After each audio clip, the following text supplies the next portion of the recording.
Welcome to Coast Vue, the show that celebrates every single day the people who are making coastal Mississippi, and Mississippi for that matter, such a great place to live, work, and play.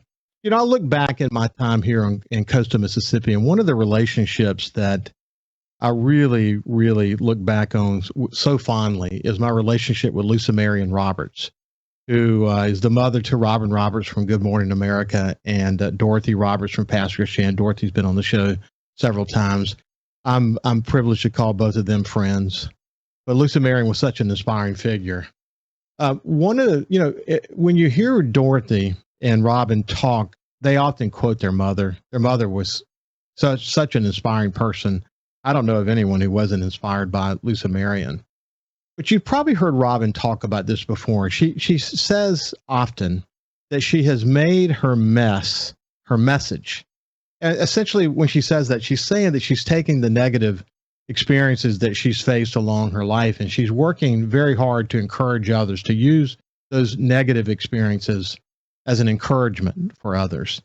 And I think that is, she's done really well with that. If you think about the journey that she's been through, that definitely applies to today's guest, David Mcgee.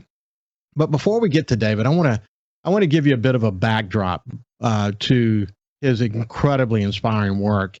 And I would say that I hope this conversation is one that is viewed by most parents as one you really need to listen to. You know, I hope you're paying attention and you listen carefully to what's going to unfold over the next hour or so for this entire show. I had an opportunity last week to do the opening keynote address about leadership to the One Coast Awards.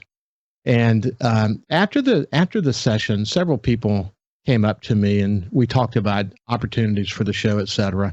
And one was a leader from the crime prevention community. She introduced herself, and we're going to plan a show together. But she wanted me to know about an effort that's underway, working with law enforcement across the state to bring attention to the opioid crisis in Mississippi. You can't read anything about news these days and not run across something that has to do with the opioid crisis. It's something that I'm deeply concerned about, and it's getting worse, to be quite honest with you. There's also, if you think about this explosion of drug abuse, especially among young people, there was already something at work in the lives of young people even before the pandemic came along, that exposed them more significantly to depression and potential substance abuse. I would say that, and we're going to talk more about this shortly, that kids of this generation feel less hope and they feel more despair. And that's just a fact, and studies bear it out, and actual experience bears it out. Add to that the isolation of the pandemic, and it's really the perfect storm, between availability of drugs, especially opioids, but not just opioids, and the fact that kids are looking to sort of self-medicate. And we'll talk about that. But again, it's the perfect storm. I came across this story in the Washington Post called "The Loneliness of an Interrupted Adolescence." And it's very powerful. And I just want to read a segment of the story for you. It was written by Ellen McCarthy, again from the Washington Post. But here's what it says. "I'll try to be the person you can trust," Celine Lamb, an 18-year-old volunteer at a teen crisis hotline, told a caller in December. The caller was 17, female, and speaking barely above a whisper. "Lately, I've been mad all day," she said on a Friday night late in November. Mad for no reason. Little things made me mad. I'm angry for no reason. I don't know if it's COVID. In a bedroom on the other side of the country, a long-haired 16-year-old volunteer for a teen crisis hotline listened through headphones and nodded. "That must be such a strange feeling," she said. "I cut myself once," the caller continued, 4 days ago, maybe, just to feel something different. "Is that something you think you might do again?" the volunteer asked. "I definitely don't want people to see me as crazy," the caller said, "but if I can do it in a place that no one would see it, yeah, I would." The pandemic has punished people of all ages, overwhelming parents, isolating grandparents, shortchanging kids, but the emotional fallout for teenagers has been uniquely brutal. At just the age when they are biologically predisposed to seek independence from their families, teens have been trapped at home. Friends, who take a paramount importance during adolescence are largely out of reach, accessible mostly through social media, which brings its own mix of satisfying and toxic elements. A June survey of 2021 of the Center for Disease Control found that a staggering 26% of 18 to 24-year-olds reported having serious suicidal thoughts in the past 30 days, compared to 16% for ages 25 to 44, and less than 4% for people over 45. The Washington Post story goes on from there, but it's absolutely such a troubling story about the pressures young people feel today. This is the backdrop to David Mcgee's compelling and incredibly honest book. Dear William is a memoir of his and his son's struggles with substance abuse, but it's so much more than that. And what was behind his son William, who had been in the honors college and lettered and track at Ole Miss, dying of a drug overdose. Actually, David had referred to William as the golden child. In a section from the website that describes the book, I want to read this paragraph to you. A poignant and uplifting message of hope translates unimaginable tragedy on an inspirational commitment to saving others, as David founded the William Mcgee Institute for Student Wellbeing at the University of Mississippi. His mission is to share solutions to self-medication and addiction, particularly as it touches America's high school and college students. Emphasizes that William's story is about much more than a tragic addiction. It's an American story of a family broken by loss and remade with love. I'd like to add that what I've learned about David's story as I've prepared for this show and as I've watched him carefully over the last several months is why I believe parents need to listen carefully to this conversation, and that is this. It's a fact that children look to their parents for hope. And this is a very powerful part of the message. And all I have to say to my friend David is, wow. Welcome to Coast Vue.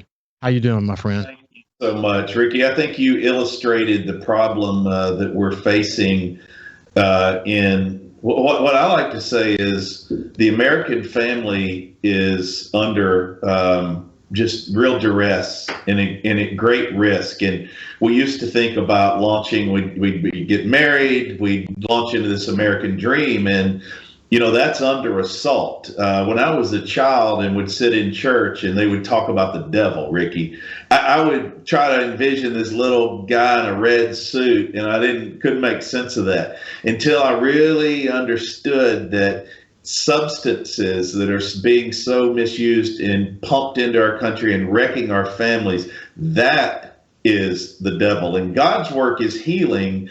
And, that's really the calling that I'm on, and why we're trying to take this pain, and turn it into something, I guess, that can help others. Well, listen, let's take a step back for a second, because we have a prior relationship. We were coworkers in a sense. You were in Birmingham. I was in New Orleans. Yeah. We were in the fog of media change together, working for the same company. And what I remember about you is that you were incredibly innovative. You were a great leader. You were a really good writer, and people were super high on you as someone who was really beginning to take on incredible responsibilities. You had written a bunch of business books. I remember one about Toyota, one about John Deere, the Dallas Cowboys. The list goes on and on. But you bits and pieces of those learnings kind of became part of every conversation. So you understood, because of your respect, your sort of immersion into these business books. You sort of understood what the best practices look like. How did companies emerge from challenging times? And certainly the media industry, the news media industry in particular, was incredibly challenged. But I remember our conversations about the urgency of our industry. But I have to admit to you, man, I felt bad once I studied your story. I had no idea, David, what you had been through as a person. And I feel terrible that I didn't know more about that, or that I didn't take the time to know that. But you had this reputation all along as being an innovator yourself, and also as a real people person. And I watched you lead, and I watched how you treated people. And I've admired you and been a friend since the day I met you. And I know people on the coast and all over the state and region feel the same.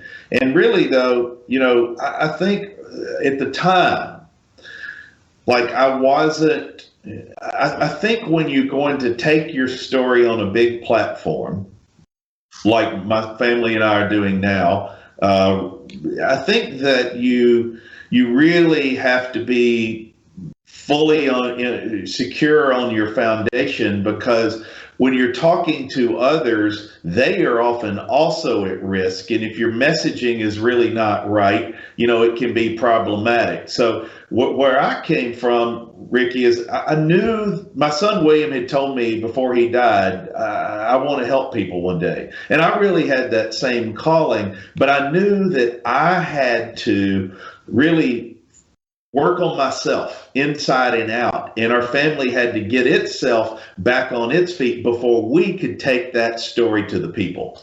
We'll pick it up right there. We'll pick it up right there on the other side. But I am deeply inspired by how you have made your message. And I'm convinced it's going to save people. It's going to keep families together. So when we come back, we'll continue our conversation with David Mcgee. Welcome back to Coast Vue. I have David Mcgee with me, my old friend, and I'm convinced that his book, Dear Williams, and his subsequent effort, which we're going to get to in just a second, the number of speeches that he's given, the way he's pushed this message, that it's going to save people, that he's really made his mess, so to speak, his message. But David, one of the things I want to focus on for just a second, I was really touched in the CBS Good Morning piece where your son Hudson and your wife Kent both spoke, and Hudson, what he said essentially was that he hoped that his and Williams' experience would make something good happen, and your wife said something that I thought was so powerful, and I think it really does create a wonderful foundation for discussing the book and your efforts. But she said this: brutal, total honesty is the best medication. I've been told keeping secrets makes you sick, but turning toward your painful story and owning it is essential, or else it owns you. Man, that's a powerful statement, my friend.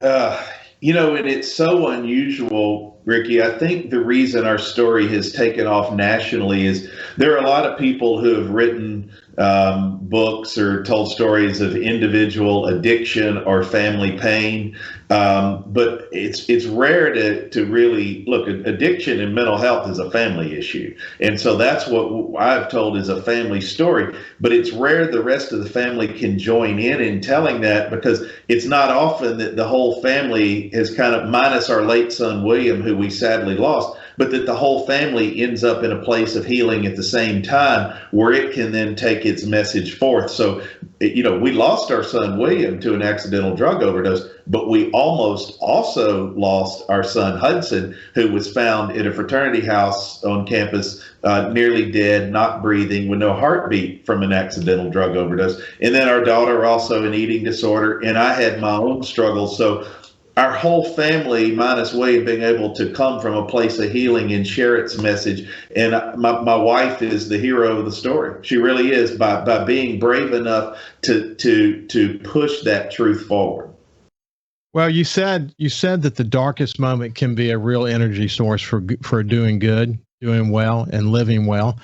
And it was important, it's very clear that this story would have never happened in its current form, Dear William, the book, had Kent not supported the effort. And clearly she was behind this in a big way, wasn't she? She literally told me every day, and she's a private person, Ricky. Look, she's not like you and I that wants to go. She's comfortable just like you are, sailing on the airwaves, or me getting up and speaking to a group. Look, she's a private person, and the fact that she would look at me in the mornings when I'd get my coffee and I'm writing the book, and she would kind of point to my heart and she would say, David, go deep, go deep. And I had not let her read any of the book, but she just kept urging me to go deeper. And I think she just understood that, look, families are hurting. I mean, and they really are. I get to speak to schools all around now, as I said earlier, and I mean, high schools, universities, sometimes middle schools. And sometimes I'm talking and students just have tears streaming down their face, and I can look into their heart and I see the pain they're facing in their household. It's sad, man. And you heard what I said to set this up.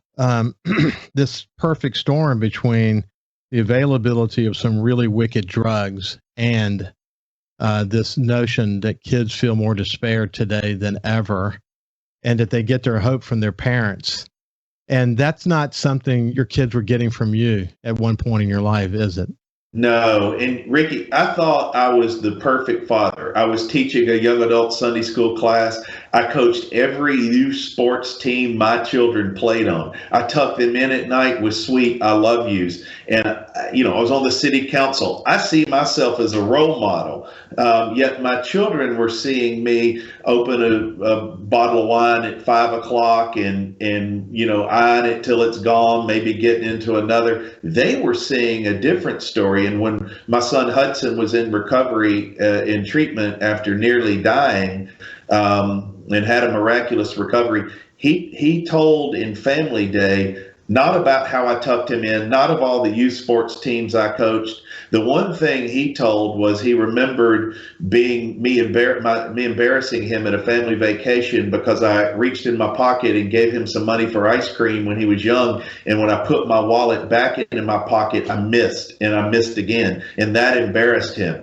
And, that's a real eye opener. I made some changes in my life, really after hearing that, I can promise you. You almost lost Kent, didn't you? I did. She filed for divorce for good reason, honestly. And I had gone to a doctor when I was kind of dealing with some, we could call it a midlife crisis. And I go in as a man, and I'm proud. And what I don't say is sometimes I feel depression. Sometimes I feel like I'm not using all of my talent. What I said is I feel shame for mistakes. What I said is, I'm for the first time, I can't finish this book on time. And I think if I could just get my book finished, then everything would be fine. And he prescribed me Adolescence. And I'm not, what I did was then talk him into taking the prescription to the top of the dosage he could possibly give. And in 18 months, I lost my empathy. I lost my soul. It felt like communion with the devil. Look, I mean, came from a doctor or not, Ricky, I was on speed and I was hooked. And it ruined my life. I loved your TEDx talk. It's a TED talk that's derived from a community effort, right. And it was at Ole Miss, and it was terrific. I think a little over 17 minutes. Thank you. So powerful and so poignant, and I think that's one of the hallmarks of TED talks. That they are brief, and I can only imagine the amount of thought that went into doing that TED talk. I can't even imagine the thought that went into that. Tell me, I want to talk about the talk, but how in the world did you get it to a 17-minute message? How do you take both the failure, because what that talk was, and I really appreciate your kind words, what that was both encapsulating in 17 minutes the entire failure of my life and its rebirth. Yeah, and that's something. In 17 minutes. And I did work hard on that, and so I appreciate that. But also, Ricky, I got to tell you, I worked hard on it from a soul searching. And look, I don't mean to get too much on the faith corner here, but faith was such a big part of changing my life, and I can't deny that fact. And it took a lot of prayer to get on that stage for that talk and say what I did, because that was my first time, I think, as a professional to come out and look and say, hey, folks, it's not just my son that died. It's not just my other son who nearly died, or my daughter who was, eaten up with eating disorder. It's also me. I am someone who suffered from substance use disorder, and I wrecked my family because of it. But, oh, by the way, I now have my joy. I have my wife back. And I have my joy in professional, beyond anything I ever could imagine. That was that talk, and I really appreciate that. I would really encourage people to do a search, David Mcgee TED Talk, and go watch the TED Talk. I know there had to have been, as a father, I'm watching that, and I'm thinking, gosh, how tragic and how much thought there must have been around just in this notion of being honest. I'm going to be I'm going to be incredibly vulnerable. From vulnerability ultimately becomes strength. I don't care if you're talking about a human being or a community, But the truth is to be, I mean, like exponentially vulnerable. It's amazing to me that you were able to do that, because through that, I thought it was another thing you said on that Good Morning, the CBS thing, where you said something like, you're just the average family. You're every family, and I think part of your message exactly. Yeah. We're nobody. Like, you sent a whole crew from CBS down there for 2 days. I mean, we're nobody, but look, we're everybody. Because what you and I know, which is why you're devoting this time for care for parents and families, is this used to be a problem, Ricky, when we were young. I mean, we would almost turn our nose up at people who we would see the drug dealer as some shadowy figure and people off in the corner doing drugs, and we're almost snobby about like that.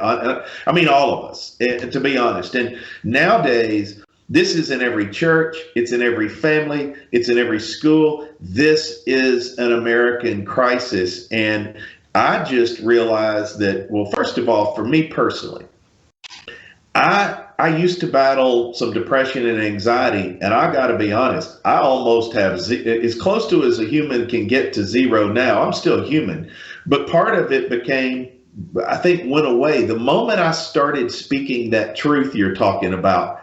It evaporated, almost like sugar dissolving in water. It just evaporated. Let's do this. Hold your thought right there. It evaporated. We're going to pick it up right there on the other side. I had a similar bout with anxiety really early in my career, and I'll share with you some advice a doctor gave me along the way. And I want to hear more about how you came to grips with it by being so outwardly and honest about the situation. Anyway, when we come back, we'll continue our conversation with David Mcgee. Welcome back to Coast Vue. I'm having a terrific conversation, an important conversation, especially for parents, with my friend David Mcgee, who wrote a book, Dear William. And boy, he bared it all. And I think David, as we were going to break, we were talking about you have not felt any anxiety since you sort of had this cleansing of the soul, so to speak. How do you, because I think everyone faces anxiety. I mentioned that I did as well. I'll just really quickly mention that I had a surgery and discovered through the surgery that I have a hypersensitivity to narcotics, and I had a seizure. And long story short, ended up going to a neurology specialist in South Carolina. Dr. Julian Adams was his name. I'll never forget it. And he told me, he said, you have a hypersensitivity to narcotics. You're not predisposed to be an epileptic, but the feeling that I might have a seizure, this feeling would come on, and then it would lead to a panic attack. And it was completely debilitating. And he said, look, listen to me. You don't have epilepsy. Just get a grip. Don't go treat this with drugs. If you need help, talk to a psychologist, which I didn't do. I just did a lot of research about it. And I finally came to grips with it and never looked back. But to feel that, and I know exactly what that feels like. You're afraid to do anything because it just takes you over.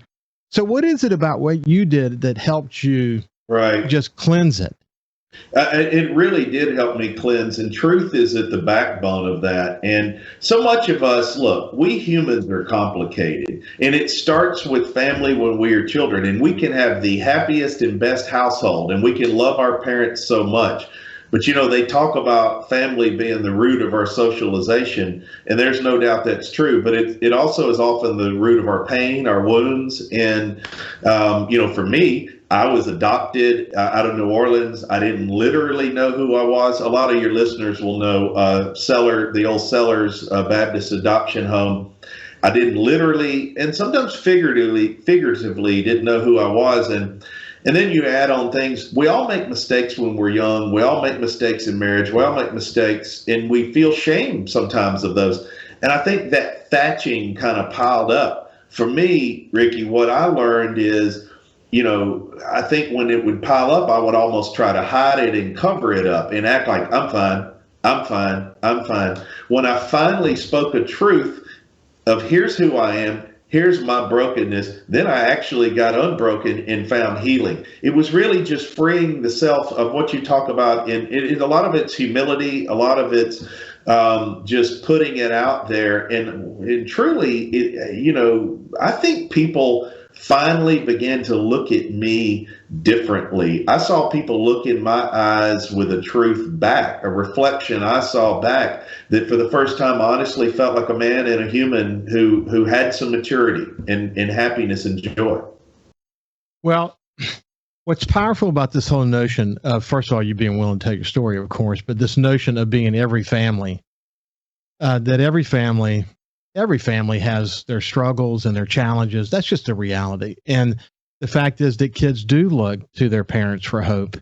And what was so poignant and important about your TED Talk and the particular road trip that you described that you and William went on, it was the fact that you learned, certainly you observed what you believed to be his drug abuse while on that trip, but the bigger story was you owning your own situation. And there was no way to fix William when you had to fix yourself. It was just powerful, wasn't it? I'm thinking I'm going to be this good father. I'm worried my college-age son is struggling with substances, so I'm going to talk to him on this trip across the country between the two of us of lessons of good living and life and how not to, invest in substances and the value of faith and ridding all that adds no value. And everything I said to him, Ricky, keeps bouncing back at me so that by that soon I have this reflection and I'm looking not at my son Wade, I'm looking at myself. And I realize, why do I turn to a drink every day at 5 o'clock? Why am I taking this prescription speed when I don't need it? I need to look inward and make changes in my life. And I literally, by the time I arrived at the end of that trip, had done that. And it changed my life. And honestly, faith was a big part of that. I realized I've been this man who's driven by ego, who thinks I will go overpower the world. But the truth is, I'm just a small being in a very, very big, vast universe. And I needed to give in to that and quit trying to overpower it. It's powerful. I thought that part of the conversation, you had a great conversation with Marshall Ramsey, and there was a moment where he was talking about he has 3 sisters and he can look to them for some DNA evidence because, they're blood, and you didn't have that. And how often did that factor into your thinking? Oh, so often. When I was a child and people, I felt like a black sheep, and I couldn't find a reflection of myself until my son William was born in 1990. I had never seen any blood on this earth that was mine. And really did not find the rest of my family until about 3 years ago, actually 3 years ago, just almost exactly. But now that I have all the answers and I can see myself in them, it has helped me so much. I can see strengths and I can see weaknesses. As you talk about Marshall saying, like it helps us to better balance ourselves by looking at that reflection. It's again, we don't have time to go into all these details, but in 4th grade, you discovered that lead is poisonous, and you wondered if you poked yourself, if that would cause you to die. Right. And then, and when you were 14, you were voted most friendliest, and someone wrote on the ballot box "only when drunk" or something like that. Oh, exactly. I mean, the challenges you faced most of your life, and frankly, lots of people face challenges. A lot of people face issues with depression and whatever. Yes. And that factors in, as you grow older, it factors into the family dynamic in ways we can't fully appreciate. And what's so awesomely powerful about your story is the willingness to sort of put all of that out there on the table so that people can see it in its totality. So hopefully, just hopefully, they can relate to it and say, man, that's me. That's me.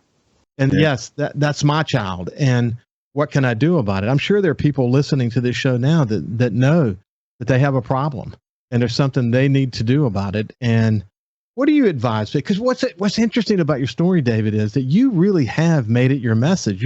How many speeches have you given? Oh my gosh. Well, about 6 this week. Good Lord. This is, it's early in the week. About 6 in the last 7 days. I have been I was at Baylor University for 3 days, which was an amazing experience. Just a week or two ago, I was at Montclair, New Jersey at a high school. I was down at Jackson Academy, Oxford High School. This is all just in short time. People, and so one of the biggest differences, I say, what we've learned is, and here's why I appreciate you doing this show so much and the attention you focus on this. We have to break the stigma, because how we free people is them realizing I am not alone. Because there's a spectrum of crisis, but probably everybody at some time in their life will brush into some level of it, or a loved one will, right? And if a loved one does, you feel that pain, which can often push you there. So 2 things. 1, we have to break the stigma. I'm going to say 3 things. 2, counseling makes all of the difference in the world. It works. But the earlier, the better. Parents, if you feel like your children are exhibiting some things that you're a little uncomfortable with, or they share they need some help, get them counseling. It works. But it works better. The more, the earlier, the better. And the other thing I will say, Ricky, is, look, we are in this crisis in America, and mental health and substance misuse. And we learned some years ago that we had to push algebra down to middle school for more learning. But we have, for some reason, not provided this whole learning of emotional development we need curriculum for middle school students of how you find and keep your happiness and joy. And that's where your alcohol and mental health curriculum falls in. We have to educate them now. By the time they are late in high school and college, a lot of their habits are already formed. And their parents need some education also to know what they're up against. So schools education, breaking the stigma, and these are big factors. I can't help but wonder, you cannot do anything about William's death now. William died. He's gone. That you said coming out of that there is divine intervention when you think about the intersection between what you learn from his death and your family's challenges and your incredible ability to be a wordsmith, and how communicating is now sort of one of your most valuable tools. And you put heart and soul and experience with your ability to communicate, that you can really make a difference, and that there's divine intervention in that. When we come back, I want to talk more about that. We'll be back after this break with David Mcgee. Welcome back to Coast Vue. I say this often. Every now and then I run across a show that touches me deeply. It really does. This is one of those shows. And if you're a parent, I hope you're listening carefully to this incredible story. The willingness to really kind of bare his heart and soul. David Mcgee, who wrote this book, Dear William, it's so much more than just about addiction. It's really written in a way to try to help people with their situation. They want to be a family that could be anywhere and at any time, and they want you to see through their experience something that's been terribly tragic. And hopefully they can save you from having to go through that. And it's just a touching conversation. But David, when we went to break, I couldn't help but recognize the fact that, as I know you as a writer and a leader and an innovator and a media guy and all the things that you know about social media and how bad that is, and artificial intelligence and news feeds and all this stuff that we all know about, that you found yourself in this unique place, your willingness to sort of bear your darkest moment in order to give good. That it is, in a way, divine intervention. In the midst of all this tragedy, there's a sense of divine intervention, and that's what drives you. Do you feel that? I do. It's funny. I never considered myself like being this evangelist, because I was a believer, but I guess I had faith over here on this shelf. Well, my magnets got put together when my life was changed, and I'm called to do this. I mean, I didn't choose this as a profession. I didn't choose this as my message. It chose me. And Maya Angelou used to talk about, you hadn't done anything till you crawled across the floor. Well, we crawled across the floor. And once I got to the other side, I stood up and realized I have this megaphone and I am told to use it.